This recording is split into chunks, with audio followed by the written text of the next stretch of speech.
জুলাই গণ অভ্যুত্থানের ঘোষণাপত্র চূড়ান্ত করার লক্ষ্যে রাজনৈতিক দল ও অন্যান্য অংশীজনের সঙ্গে আজ সর্বদলীয় বৈঠক করবেন প্রধান উপদেষ্টা ডক্টর মোহাম্মদ ইউনূস। বিকেল ৪টায় রাজধানীর ফরেন সার্ভিস একাডেমিতে বৈঠকটি শুরু হবে, যা চলবে সন্ধ্যা ৭টা পর্যন্ত।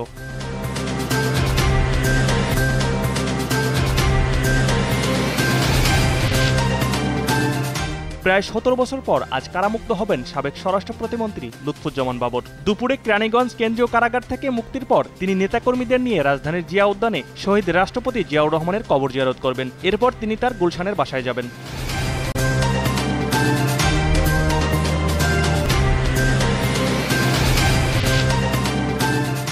রাজধানীর বাড্ডা থানার একটি হত্যা মামলায় আওয়ামী লীগের সাধারণ সম্পাদক ওবায়দুল কাদেরের পালিত ছেলে পরিচয় দেওয়া আসাদুজ্জামান হিরুকে গ্রেপ্তার করেছে গুলশান থানা পুলিশ।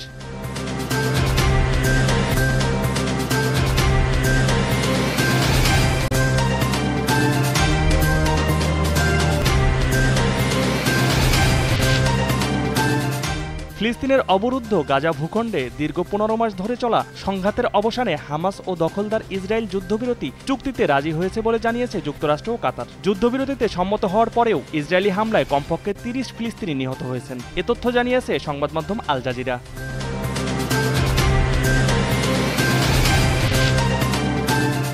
বিরতির পর আজ শুরু বিপিএলের চট্টগ্রাম পর্ব। প্রথম ম্যাচে দুপুর ১:৩০টায় ফরচুন বরিশালের বিপক্ষে মাঠে নামবে ঢাকা ক্যাপিটালস।